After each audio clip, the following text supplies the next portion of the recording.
It's that time of the week again, where we bring you insightful, exciting and honest conversations here on the NATALIE Fort Show. We like to call it Conversations That Matter. This show is proudly sponsored by MTN and supported by Movenpick Ambassador Hotel and Weller Dazzles. Tonight my guest is a woman who at the age of 27 became the first female SRC president of the Wisconsin University. Now aged 32, she holds the deep desire to someday serve as president of Ghana. However, her path has not been a very easy one. She had to work multiple jobs upon her father's loss of his job. Tonight on the show, she shares her journey with me and her very bold ambitions. Bridget Bonnie, welcome to the NATALIE Fort Show. Thank you, Natalie. It's so good to have you. I'm happy. You're happy to be here? On the show, we always start by asking, currently as we speak, what's Bridget's life looking like? It's looking beautiful. It's looking so beautiful. I wish you're in my head to see what I see. Tell me what's in your head. Describe it. This right minute, I see myself giving the State of Nation address, and Ghanaians are happy. You see, the one that you give and people are happy, not the one that you talk and they'll be like, oh, you're telling a lie. Let's bring the figures out. It's not true. I see myself giving the one that Ghanaians are happy about. And just so excited about. So that's what your mind looks like right now. Bridget, exactly. You should be in here. It's so beautiful. I wish I were in there. But we're giving a State of the Nation address. Yes. That's a very ambitious dream. A really ambitious one. You're an ambitious person. I have to be. You get to that point in your life when you don't have any option than to be ambitious. So you say a certain point in your life, you just had to be ambitious. You don't have any option. You don't have any option. You didn't have any option. What was that point in your life? I think you're taking me back to growing up. Okay, so growing up where you have parents you can talk to, you can have conversations with, everybody's okay, when you want you get. And then it gets to that point where you don't get, you have to start making decisions for yourself. I actually enjoyed making decisions for myself growing up. I'm kind of independent. But when you get to that moment, you know that this one, dear, if you get it wrong, it's wrong. You have to take responsibility for it. There's no better father somewhere you're going to, not that they're dead, they're alive, but you can't cry back to them because they can't really help you. So at that point, that was where I had to be ambitious because that's the only options I have. What do your parents do for a living? You see that one when you go to a site school and ask you, what does your mother do? And they're like, she's a trader. What does your father do? He's a businessman. So that's what they did. Businessman. They both did business. What nature of it? Do you know? Like, did you ever? Was it a certain? My dad was doing quite a lot of things. He had some cars. Those times, those are Yalulu, the cars doing the intercities, or what we call it, taking the traders here and there. And then he had this imports. That's what thing he's been doing. But what exactly it is, I don't know. But I know we're comfortable. He brought the bacon home, so you were fine. And would you describe your childhood as a positive one, a happy one? How would you describe it? From the beginning, it was a happy one. I was a happy child growing up. You were very happy, it seems. I was a happy child growing up. It was great until he had to lose it. And why am I tearing? Why are you tearing? So I was a happy child until after secondary school when I had to start making adult decisions, when I had to. Can somebody give me a tissue? Can we have tissue for Bridget, please? Why am I tearing? I've never teared about the story. It's okay. It's okay. And don't feel bad about tearing up, Bridget. I don't feel bad, but I'm just amazed. I haven't really teared up about my story before. I think it's not getting to me. Yes, so I was an independent girl growing up, so I thought it was normal. And then I realized that it wasn't normal. At my age, I should have my parents support me. I should have my parents take care of me. And I always appear like, okay. So people can really see when you are going through things. And even when you say it, nobody even believes you. Yeah, so after SHS, I had to start making adult decisions. What was the initial moment like? Your father lost his job. So we were in Accra. And then he had to move back to the village, to Adan. That was after my SHS. It was like, okay, he's moved back to Adan. Why? What's happened? And I was with my auntie then, so I don't know, my sisters, nobody even told me anything about what exactly happened. You didn't understand what happened. So I just had to move on. I didn't even ask too many questions. When I was not getting any proper response as to what's happening, I just moved on. That was when I think after SHS, my friends were going to uni and all that. And you didn't have that support? Nope. I had to make adult decisions. I got exposed to media when I was in secondary school. I was part of cadet media. I was a cadet, and then I got exposed to media when I joined the cadet media. So I got to learn how to take pictures. So when it got worse, I had to get a camera. I mean, a friend of mine gave me a digital camera. I started taking pictures at church, and people started requesting for their pictures. I had no option, so I had to go and print and give to them. I was like, okay, this is a good business. So I started taking pictures with his digital camera. At a point, he came for it, but I got a higher one. I think it was a Nikon D5400 or so. And then I started doing proper photography. I got recommendations here and there, and I made a business of it. It was really the same period that a friend told me I could be a good marketer, so I should take a course in marketing. So you didn't really know what the next steps were? No, I was just living. You were just living. A friend of mine would say, I am good for a living. I was just living. I'm just, as and when, you have to survive. You have to be alive to see what the next day holds. So whatever would keep you for today, you just do it. So I was doing the photography thing at church. I was a church's photographer. So I take that opportunity to take pictures of people at church, print it out, give it to them, take my money. At a point I added video. I had this friend who was very good at videos, so we made a team. We became a team, and then I do the pictures, he does the video. Sometimes I do the video because I know how to handle camera as well. So were you excited? Yeah, it was fun. Were you demotivated? How were you feeling internally? I was fun. I enjoyed every bit of it. I enjoyed the whole photography thing, taking pictures of people, posing, and teaching people how to pose well and all that. I enjoyed every bit of it. I didn't even realize I was taking care of myself, or I was taking adult decisions. I was just enjoying myself. I was having Were you living fun. on your own? Yeah, I had to move at a point to live on my own, because the photography job would take you to places where you close like 10, 11, and then you come back home. Then I was with a family grandfather of a sort. I stayed with my auntie in the grandfather's house, and he closes his gate at 9. So I mean, you have to jump the wall and all that. So I had saved up something, and then I moved into one single room, be close to his end. So I was staying on my own. At what point did you have enough for school? I never had enough for school. I was just living by day. I was just surviving. But after my friend said I'll be good at marketing, he asked that I take a course in marketing. I went to Leicester Professional Institute. There was another friend who even bought me the form. There was a friend who bought me the form to go to the school. I remember going for an interview to become, I went for vetting to become SRCPRO, and they asked me if I had paid my fees. Even the SRCPs. So this was at which institution? Leicester. It was at Leicester Professional Institute. Yeah, that was where I did my diploma. I said I've not paid, but I'll definitely pay. What matters is I can do the job. What was their response? They just laughed. And I was confident I could do the job. But I won. I mean, I passed through the vetting. They voted, I won. I became the PRO. I think after I finished my diploma, so let me take you back a little. When I was in secondary school, I used to use this cloth with pins to make a dress. So I don't know how to. Were you doing it as a passion, or were you doing it? I don't even know what I was doing. You were just doing it, okay.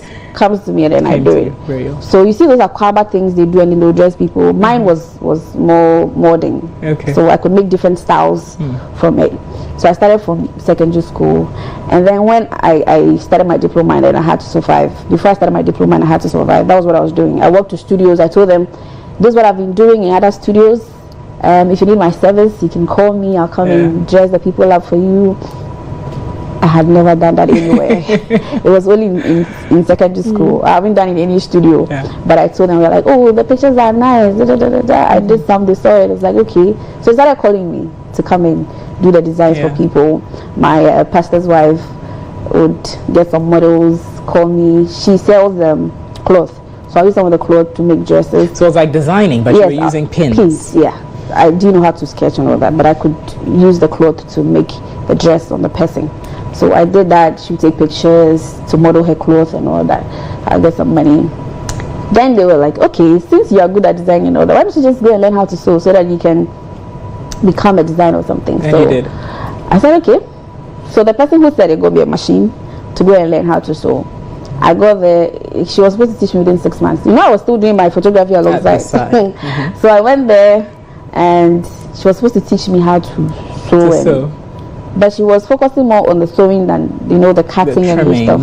She didn't teach me how to cut. I was sewing. After the system, I got tired and I left. It was same. I think it was during that period. Another friend.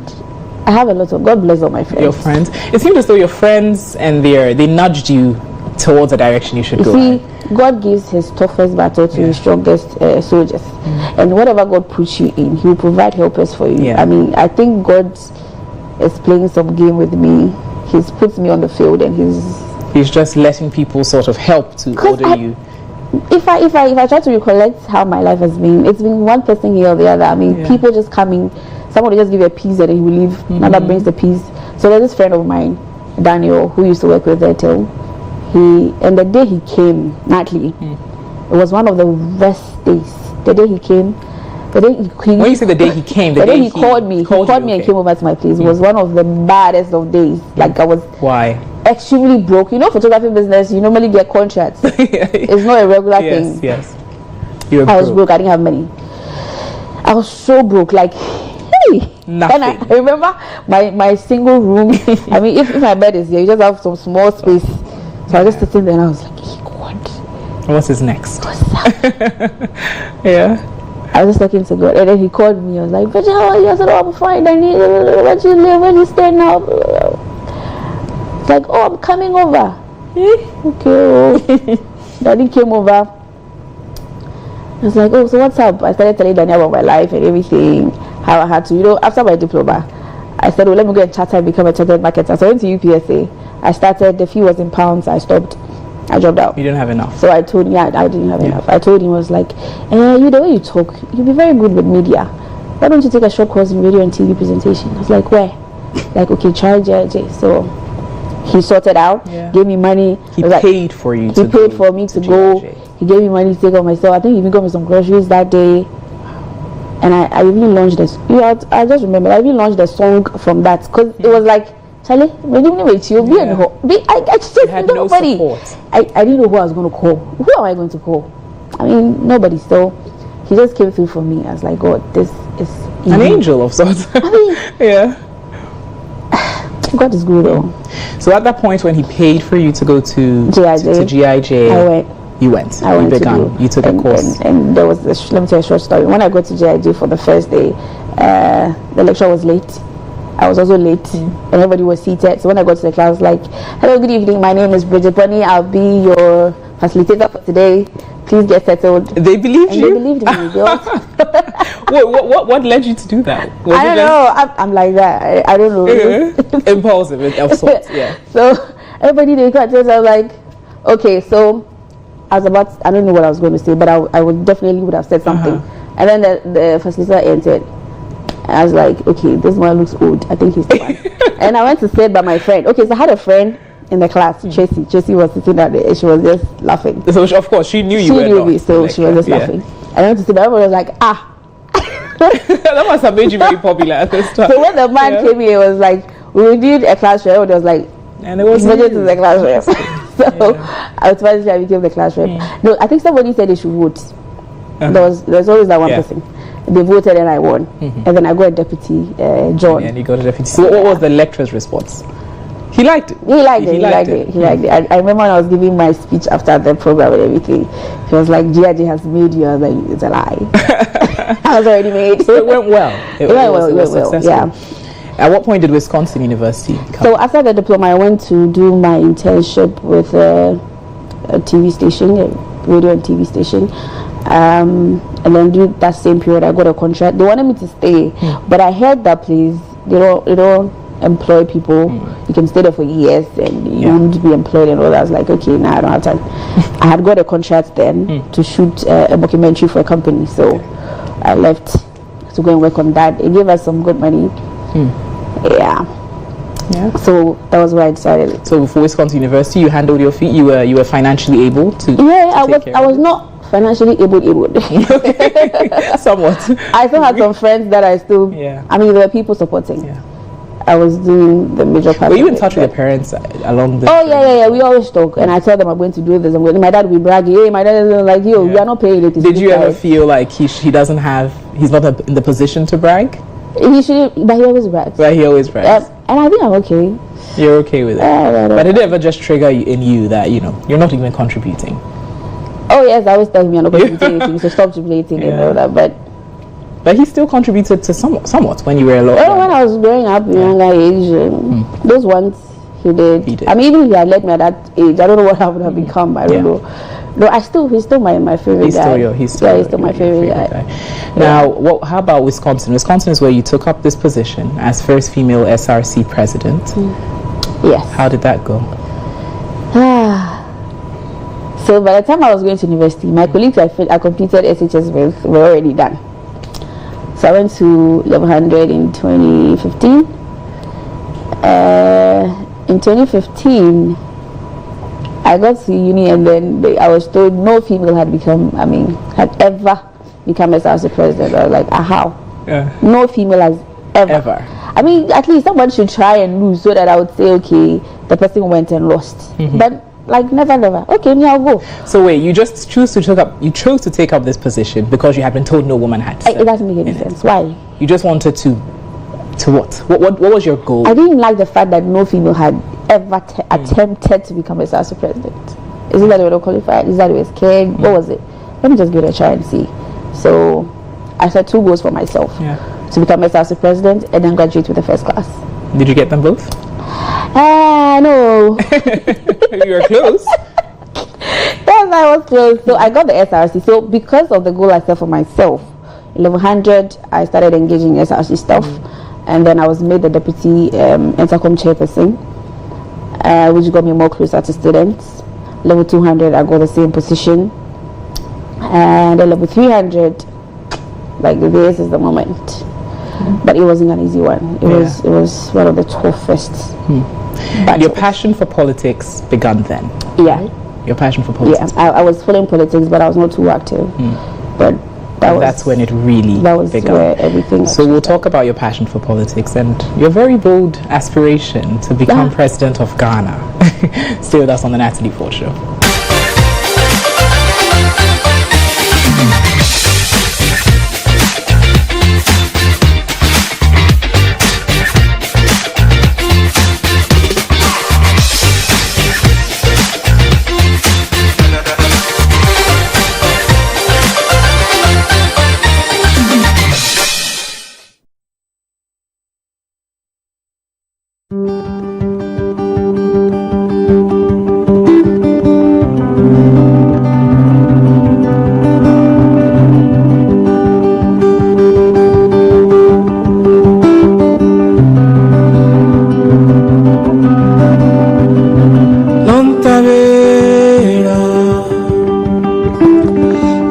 Gira verena, onta sera.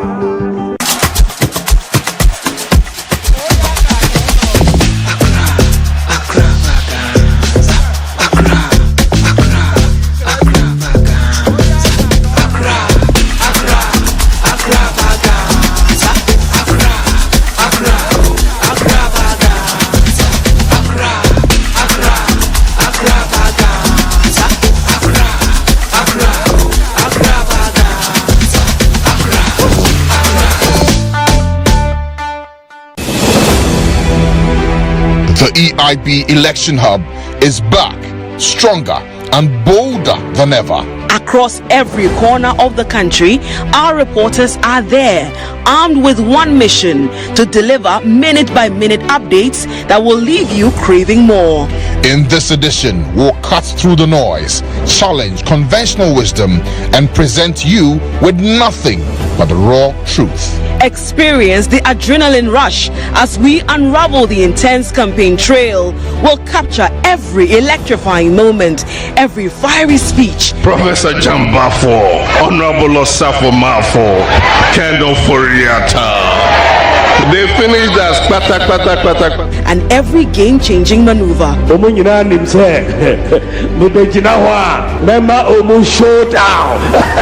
Nothing will be left to chance in our quest to bring you the most comprehensive coverage. Through our interactive platform, your voice becomes the driving force. Engage, debate, and make your mark on history as we redefine the way you experience an election.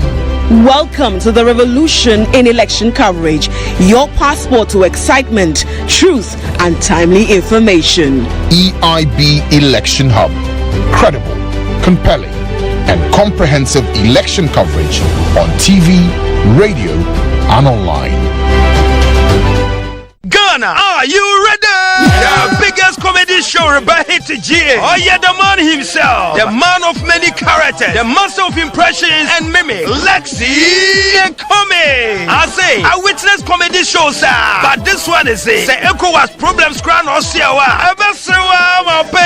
What is in campaign message? Hey, Lexi the Comic. Oh, mommy, remember former President Mills. Aklata, please, how are you fighting galamsey in your government? Thank you for the question. I will be a question. What friend then? What friend Napoleon Article 2? Etehefa, Betty East Lagos, Oda Nature, what to galamsey or there be any the Wufia Sam? Onyana Kutio, DKB, OB and Ponsa, Kojo PJ, Nana Sasses the poetry bestseller, guest appearance, KSM the General, MC Captain Smart, everybody live for National Theatre. Date 30th September, 7 p.m. Sharp. Rate 150 Ghana cedis regular, 250 Ghana cedis VIP. Lexi the Comic, Nick Comedy Show, campaign message, 2 Cute Entertainment, and the National Theatre and WhatsApp. Sponsor Total Energies, Apenkwa. Media partner GH1 TV. Ticket short code *713 *33 *260 hash. Lexi the Comic Nick Show, campaign message here. Don't miss out. Now obey your plan. Oh, every freedom of speech, Mr. Iblas, I will talk. In a world where power reigns supreme, where legends are born and destinies are fought, prepare for the ultimate comeback. A powerful radio voice just in memory. But now, the legend returns. The Emperor, loved by many, has risen from the shadows. Witness as he reclaims his throne, unleashing the best out of his guests. His power knows no bounds. His might is unmatched. And now he's back with a star to chart away the skies. Brace yourselves for an epic journey where loyalties will be tested and destinies will collide. Get ready for a tale of bravery, heartbreaks, disappointments, success, and more. In conversations that will hold you spellbound. In a world torn apart, balance must be restored. Bolore is back and nothing will stand in his way. Star Chart is back, starting this October on Star 103.5 FM and GH1 TV and online. Star Chart is proudly brought to you by MTN. Everywhere you go. Haptel, it's everything you. Kwa Mixture for your general well-being.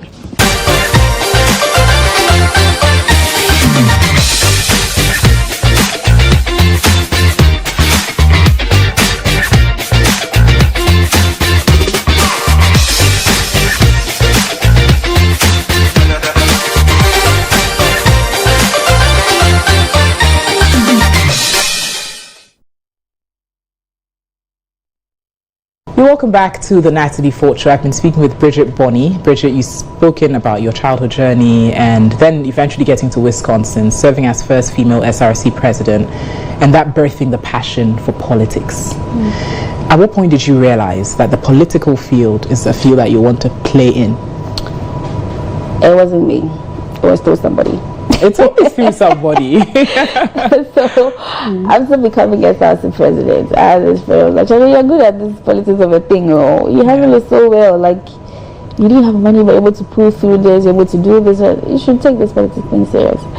And then it occurred to me that people had already told me I was going to do politics, but I didn't take them serious. Yeah.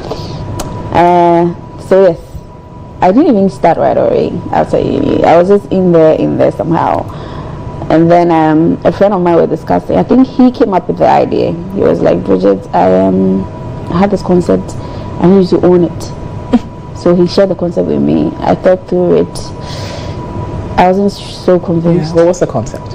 I'll come to that concept. So I wasn't too convinced. I shared with another friend of mine in the military. I have some good friends around. God bless you. So I was discussing. I'm like, okay, so this concept is not sitting too well with me because the lifespan is very short. Is there a way we can work around it? Is there a way we can? So we were just drawing, and then we developed the concept into 18 plus for NDC. 18 plus for NDC. Yes, because he was even asking me, okay, it was a question that brought everything up. If you want to do politics and you don't know anything about politics, you just be like one of those normal people in there. You don't have a reason for joining. So 18 plus for NDC is to orient young people about the NDC. So you join the NDC knowing what you're getting into. You join the party understanding the ideologies, the principles, the people in there. Like, okay. So that was where everything came together. Why the NDC? Why the NDC? So when I was SRC president, I had a lot of MPP friends. And because of that, everybody thought I was MPP. Okay. Did you ever have a political leaning? No. Sure? No. My mom was MPP and my dad NDC. But they never forced us to join any party. So it was my mom that has now become NDC. So but because of you? I mean, she's done it all for herself. Okay. So what as a young person, you're educating young people to know about the NDC or to be familiar with the political playing field. On a personal note, what made you decide to align with the NDC? So it was doing my research. It was when I was doing, because I didn't just start 18 plus. I had to go to the NDC headquarters, go to your library, get some books, get some stuff, read through, do my own research.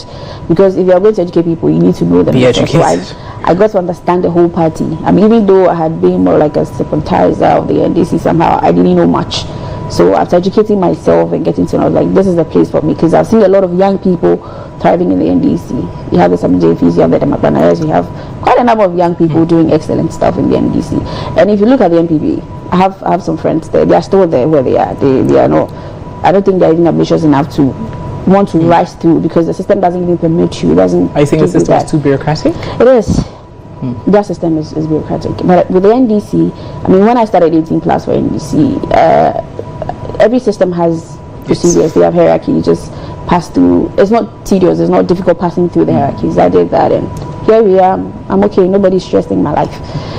So I think with the NDC, you have the space. Just know what you're about. Just know your stuff, and then nobody will restrict you. You'll just be good to go. Yes. So that's why I chose the NDC, because it's a place that can grow. So every young person out there, I'm not complaining, I'm just saying that every young person out there. Yeah, you're a politician. You use every platform to campaign. This is not a political show, but every young person who wants to do politics it's understandable. should join the NDC, because it's a place for you to grow and learn. You have access to all the big people. Yeah. So you feel like the party was not bureaucratic, and that allowed you to grow. What position, and aside the 18 plus for NDC, currently do you hold a political role? You do not. No, I do not hold it. You do not. No, I don't. Do you have a medium-term goal of actually holding a political role? I have a long-term one, I am sure of. For the medium term, I am not too setting. I have a couple of options. Yeah. But I know how God does his stuff. I'm waiting for him to say, okay, is this one? I have a couple of options, but I need him to be sure. Like, I need him to confirm which step to take. I need him to confirm on which one to go with. What's your long-term goal? Well, I know your long-term goal is to become the president of Ghana someday. For the long term, I'm sure. Why do you want it? When I was going to contest for SRC president, there was this old student that came to the school, and he said, "Are you Bridget Bonnie?" I said, "Yes."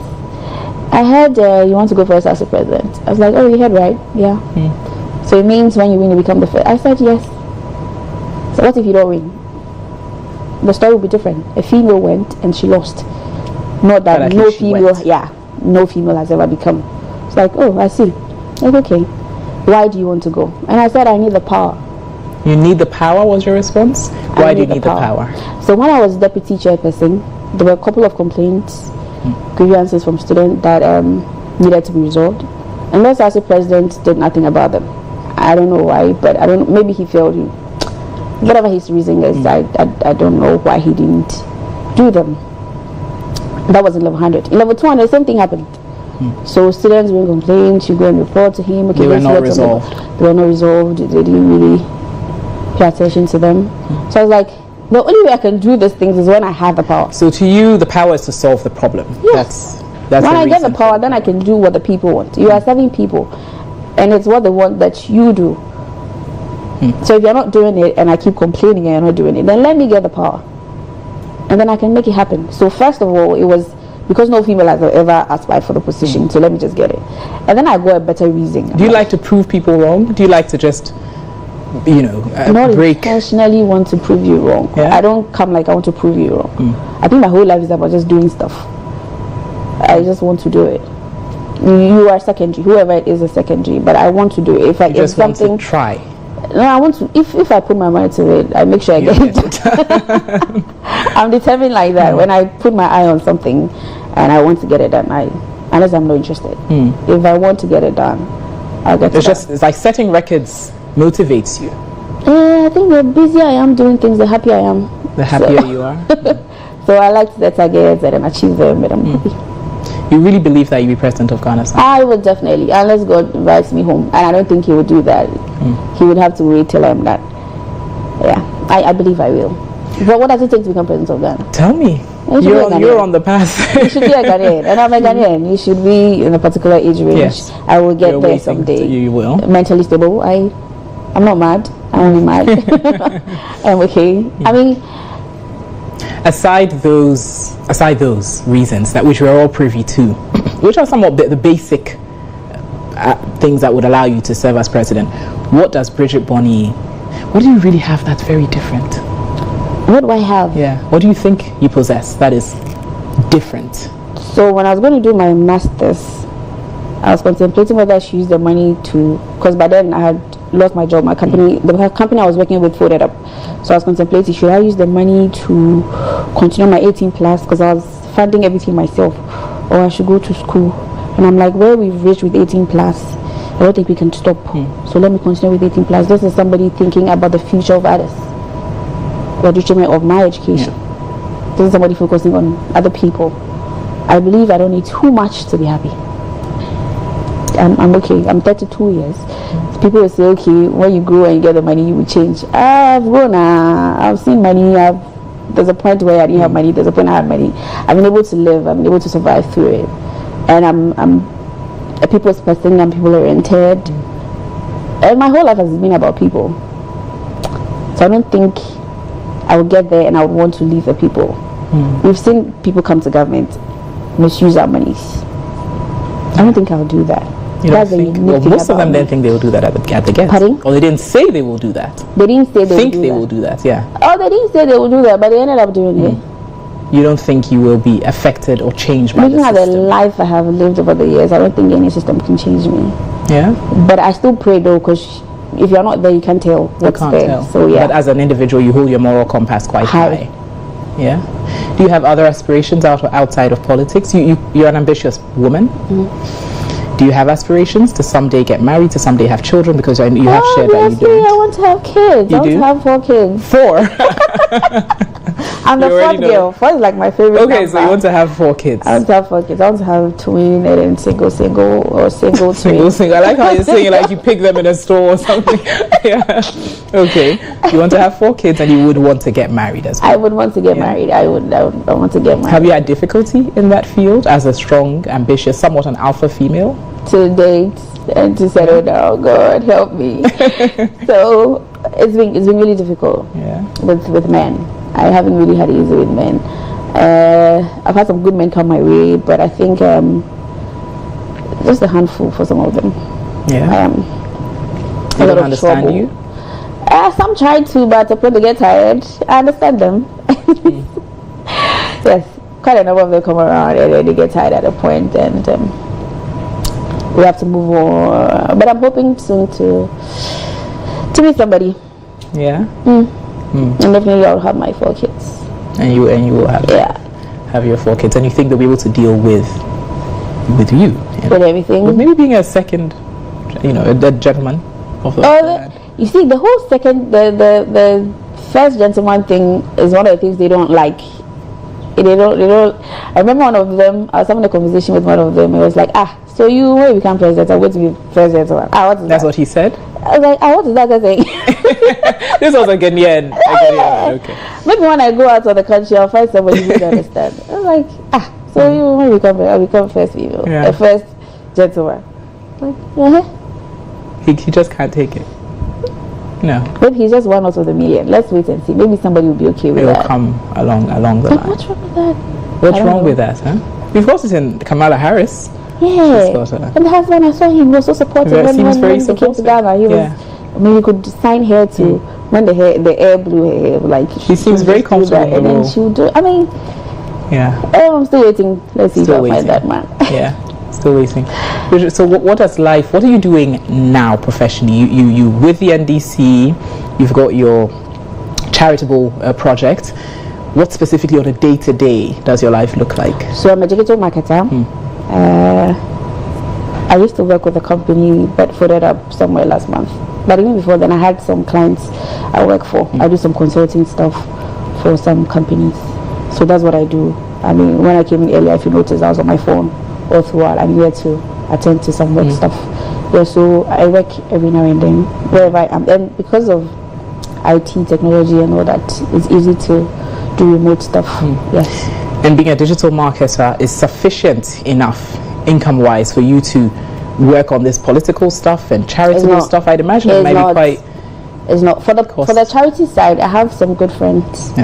Who support us and when we have projects, because we don't just go when we're going, we go with sanitary pads, toothbrush, toothpaste, shaving sticks and all that, and there's no way my money would be able to afford. I used to do those things myself, but by God's grace I have some friends that come to my aid whenever we are going. They support with the printing of the books, with the toothbrush and paste and all that. They help us to purchase them. We are hoping to get sponsorship on those ones soon, but until then I have some friends who support me. With the 18 plus, we still don't have any support yet. We are hoping that the party will pick it up. Okay, so the 18 plus has not been picked up by the party? Not yet. I'm sure it's because of the restructuring and all those elections and stuff. They are busy. So I'm hoping that before 2024 elections, they will pick it up and then handle it, because it's a good project and it needs some more attention. So I'm hoping that when everything is said and done, they would pay attention to it, and then I can have some freedom and enjoy the little money I make. the little money. The little money that I make from my work. What do you do for fun outside of work and politics? Fun. People see me to be the fun type, but I'm actually not really the fun type. The only time I get, I sleep. So what do I do for fun? I have some books I go through once in a while, or I sleep. My life is quite boring if I'm not working. I don't look like one, but I have a boring life if I'm not working. I have some friends once in a while. It's once in a while, but you're not too much of that type. No. But when I'm there, I'm the headliner. If I'm at a party, you're extroverted. I'm the life of the party. You're extroverted. You were crying earlier. Yeah, I was. I'm not sure why I was crying. Do you? Within you, at this point of your life, are you fulfilled? Are you happy? Do you feel like there's some things that you haven't fully dealt with? I wanted to get married at 25. I was like, I was supposed to get, but when I couldn't even go to uni and all that, I mean, I just had to put those dreams aside and just move on. But I think I'm fine. I think I'm fulfilled, because look at where I'm coming from and looking at other friends. Where they have come from and how things are going with them, and the way I've thrived to be here and all that. I'm fulfilled. I'm fine. I know bigger things are ahead of me. So sometimes you get overwhelmed and then you sit back and you just cry. You wipe your tears and then you get back. You keep going. Because nobody even believes you're suffering. Things are not going. You don't look like what you may be going through. How do you look when you... You shouldn't look like what you're going through. So yes, it gets hard sometimes. You get overwhelmed, you sit back and then you cry your all the tears out, and then you get back to do what you have to do. Do you offer your any support to your parents at this stage? Are they in Accra? Are they in Ada? I do. They're in Ada. I do once in a while. I say, my mother will be like, "Oh, you said you're in school and you're still sending me money." I'm like, "You can send it back to me, you know." Yeah. And they would just laugh about it. Yeah, I do once in a while when things go well with me. I send them something. Very well. But you are fulfilled. I am fulfilled. I am grateful to God. I'm so grateful. It hasn't been easy to go to school. And it's not going to get any easier with your aspiration to serve as president of Ghana. I know, right? But I think God, as I mentioned earlier, gives his toughest battles to his strongest soldiers. So if he really wants me to do what I think he wants me to do, I think he would make the way. Yeah. He'll bring all the provision that I need. Beautiful. Bridget, we've got Fantastic next, which is our game segment. Okay. It's just to lighten the mood a bit. Because Are we going to play football? Because I used to play football. You used to play sports? Hey, I was a school sports prefect when I was in secondary school. Was that the only sport or any other? No, I did the long jump, triple jump, I threw javelin, short put, volleyball. You're a sportswoman. Yeah, I thought I would be a footballer, but I didn't like the idea. Well, we'll see what we'll be playing next on Fantastic. Do stay with us here on the Natalie Fort Show.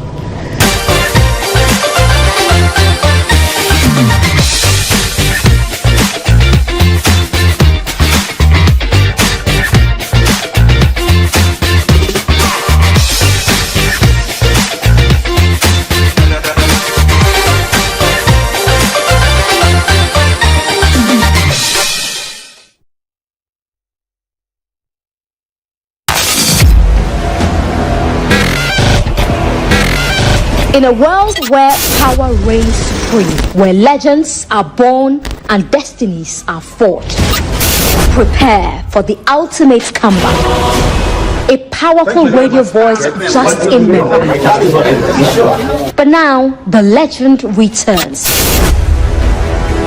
The Emperor, loved by many, has risen from the shadows. Witness as he reclaims his throne, unleashing the best out of his guests. His power knows no bounds. His might is unmatched. And now he's back with a star to chart away the skies.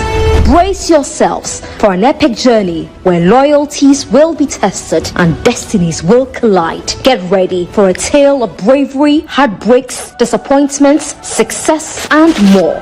In conversations that will hold you spellbound. In a world torn apart, balance must be restored. Bolore is back and nothing will stand in his way. Star Chart is back, starting this October on Star 103.5 FM and GH1 TV and online. Star Chart is proudly brought to you by MTN. Everywhere you go. Haptel, it's everything you. Kwa Mixture for your general well-being. The EIB Election Hub is back, stronger and bolder than ever. Across every corner of the country, our reporters are there, armed with one mission: to deliver minute-by-minute updates that will leave you craving more. In this edition, we'll cut through the noise, challenge conventional wisdom, and present you with nothing but the raw truth. Experience the adrenaline rush as we unravel the intense campaign trail. We'll capture every electrifying moment, every fiery speech. Professor Jambafo, Honorable Osafo Mafo, Kendall Foriata. They finished us, and every game-changing maneuver.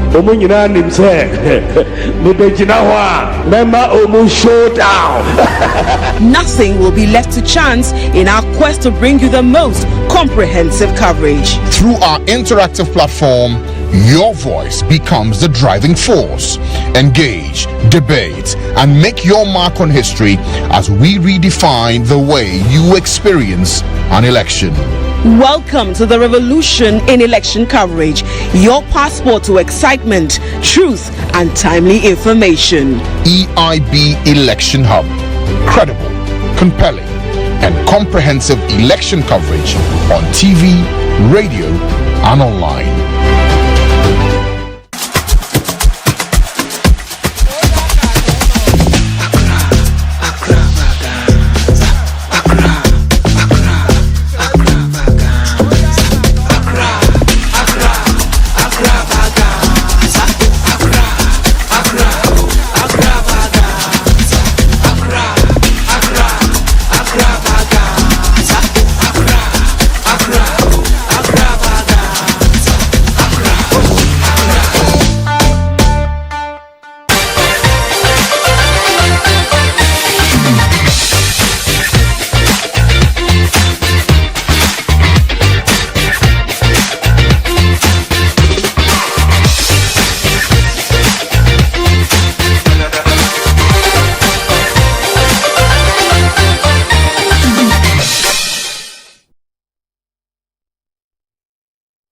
You're welcome back to the Natalie Fort Show. Now, Bridget, you were talking, you've narrated your entire journey and your very bold ambitions. And currently, aside politics, aside digital marketing, you also run the PEC Institute. Yes. Tell me a bit about that.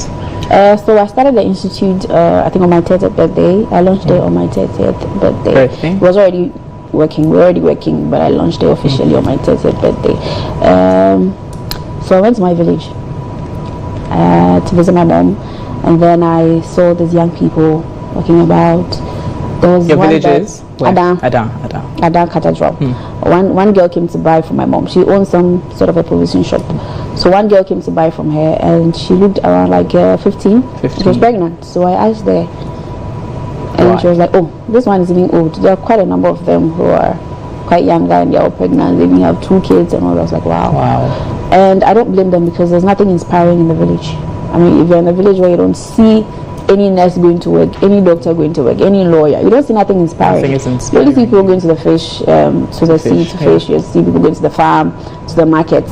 What's supposed to inspire you? There's nothing inspiring. So it's like, okay, so what do we do about it? I had a conversation with God. Had a conversation. Yeah, I had a conversation with God because I got exposed. I was able to get that exposure, but they don't have it. And I can't move all of them out of the village to the city. So I was thinking of how I can reach out to them. So I spoke to a couple of friends, and then we came up with the PEC Institute. So PEC is PEC, Personal Educational and Career Development of young people in rural communities. Because those in the cities, at least you get to see something to inspire you. But those in the villages, I don't think they have those access. So unless you go to the hospital, you don't see a nurse, you don't see a doctor. Things we see on the regular, they don't see them. And the things you see can inform the decisions you make and all that. So that's how come we started the PEC. What has the response been like from them? It's been great. It's been great. So I have, I wanted to be able to monitor our progress. So I have one of the girls from, so we have before SHS Drive and then before Uni Drive. So we have one girl from before SHS Drive who is currently in SHS. We met her when she was in GHS. Okay. She's currently in SHS. So she comes to Accra on vacations. And then we have one in GIJ now. We met her when she was in secondary school. She's also in GIJ. So we are monitoring to see their progress. The one in secondary school now wants to be a photographer. Yeah. I mean, I didn't inform that session. We wanted to take a picture after everything. We met her in school. We wanted to take a picture. And everybody was like, oh, let Diana take the picture. I was like, okay, who's Diana? And then she's a cute, she's a cute girl. And then she came, she took a picture. I was like, okay, this is nice. Yeah. I asked her what she wanted to be. She said she wants to be a photographer. I said, okay. So she's the one you're monitoring. We're hoping that when all goes well after secondary school, we'll make sure she goes to NAFTI. Beautiful. So it's just exposing that, basically. Yeah. Now, you're clearly a person of service. Yeah, it makes me happy. Yeah. Now, we're going to be rounding up with our game segment, Fantastic, on the show. Do stay with us here on the Natalie Fort Show.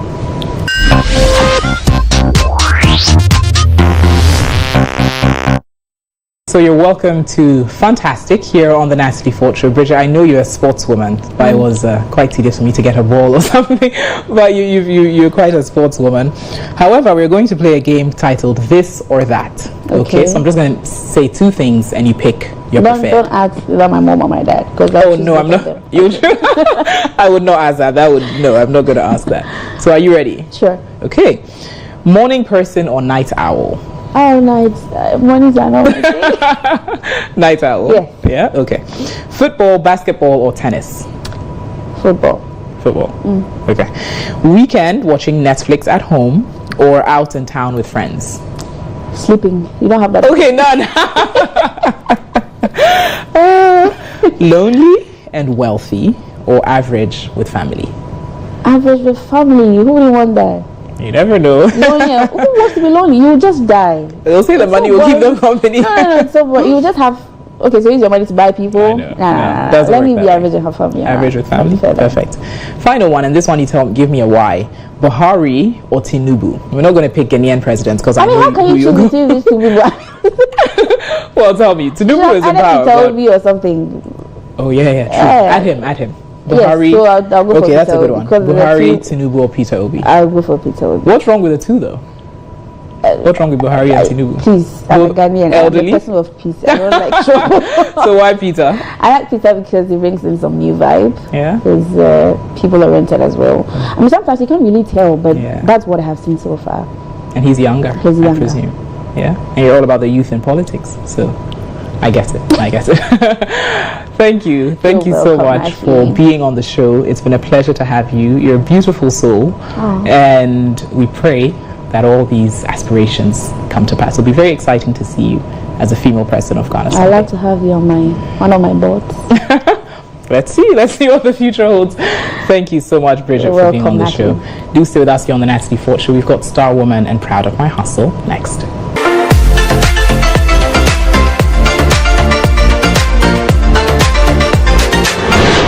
Hello everyone, my name is Eton Amsi, a communication strategist, founder CEO of Inspire Today. I'm really not sure where that came from, or I should think that the glitz and the glamour that comes with it. You're on TV, you look nice, you have nice hair, nice clothes.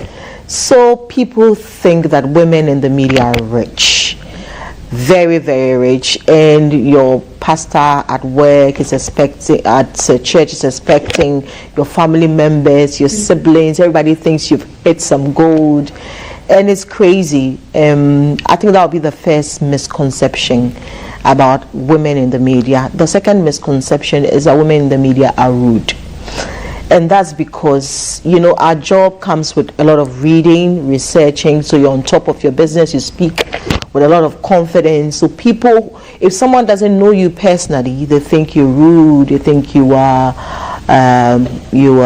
so you find a lot of people in the media space not married, a lot of the women not married because other people are thinking that you're too high class, you think you're all that. So this would be the two main biggest misconceptions about women in the media. We need to tell people the truth. If you're saying the narrative in terms of earning our place in the business, if it's earning our place in the business, we need to work hard. I don't believe in being handed over something just because you're a woman, or just because you have a pretty face, or you sound good on TV, on radio. You need to earn your place. You need to read. You need to let people know why they're giving you an opportunity to be there. And so earn your place, work hard, read, and also tell people the truth. Up and coming young women must know that the media doesn't pay. I mean, if you want to be in the media to make money, you're in the wrong business. So you should be in the media because the passion is what drives us. You'll be at work from dawn to dusk. It doesn't pay, but because you know that you're impacting society, that is why you're there. So we must work hard. We must earn our place, and we must earn our place at the table, and we must tell the young people the truth about what the profession really entails. I think that we need to do a lot more than we are doing now. I mean, usually you find documentaries and it's just centered in the greater Accra region or the cities. If you go to the rural communities, you see that women are really, really struggling. There are people whose stories must be told. So I think that the media must work. We have some media houses who are already doing it. We have to go beyond and tell the stories of women who are doing so much. So you go to a community where women are selling gari, a woman wakes up at dawn, she has 6 children, she's taking care of them and she's working hard. She's a farmer and she's working hard so that her produce can go out there.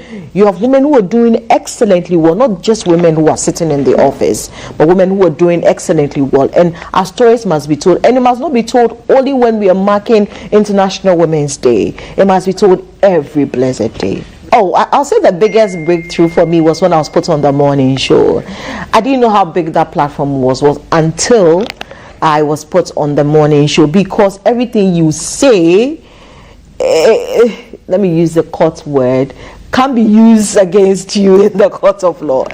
So when you're on the morning show, you have to be extremely careful and be sure what you say, because people take your word for it. It's a big platform, and for me, I was put on the show when just before we went on a lockdown.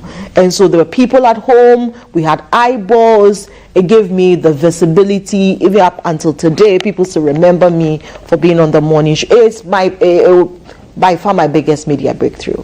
I think we should take out the easy because it's difficult. It's extremely difficult, Natalie. There was a time I was running a 4 a.m. to 9 p.m. schedule because I was on the morning show. So I leave the house at 4 a.m. I get to work at 5. I do my makeup and get ready. We go live at 6 a.m. and then we are on till 10 a.m. When I'm done, I go to the newsroom, put together stories, do all we can do, and get ready for News 360. I mean, I was on it with you a few times, and it's not a joke. So by the time I'm leaving the house, my kids are asleep. By the time I get back, they're asleep. And on Saturday, I'm on radio from 5 a.m. to 7 a.m. It's not a joke. But you see, what I know in this world and with every profession is that when there's a will, there's a way. If you're willing to do something, you find a way to do it. And so I just had to find a way. And I must say that I have a very supportive husband. And my family has been supportive when I'm not around. They find a way in sitting. I don't think that I've come this far in my career but for the support of my husband. He's been there every step of the way. You know, I think what makes me smile is when I see other people happy, especially people who cannot give me anything back in return.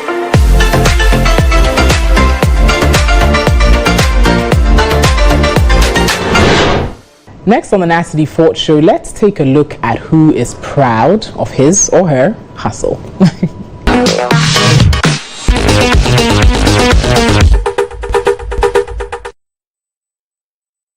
Your friend comfort Obia, Mifiko Bepon.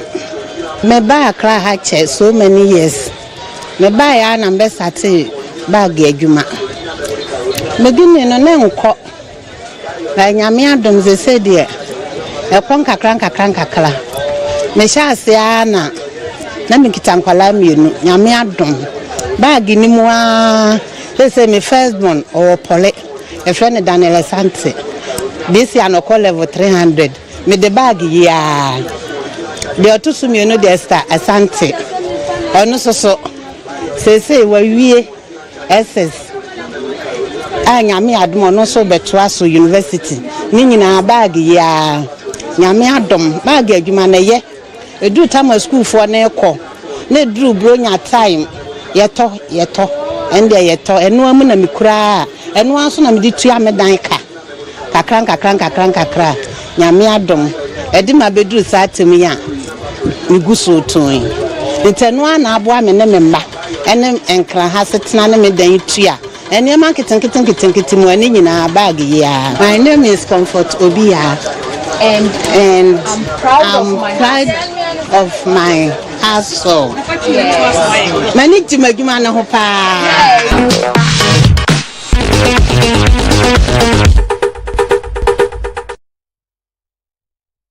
Now, as we round up the NATALIE Fort Show this evening, I just want to leave you with a little message on Natalie's take. Oftentimes, we allow ourselves to be broken down and overwhelmed by the challenges of life. My guest, Bridget Bonnie, was faced with quite a lot, particularly after her father lost his job. But one thing stands out. She didn't give up. In her words, she says, I am capable, I will do it, and I will succeed.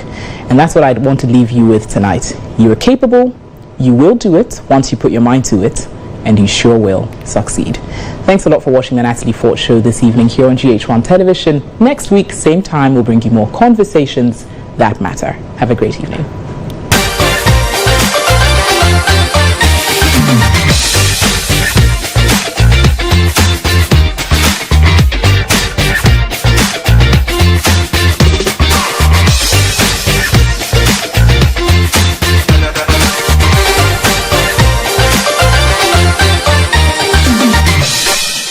The NATALIE Fort Show was brought to you by MTN, supported by Weller Dazzles.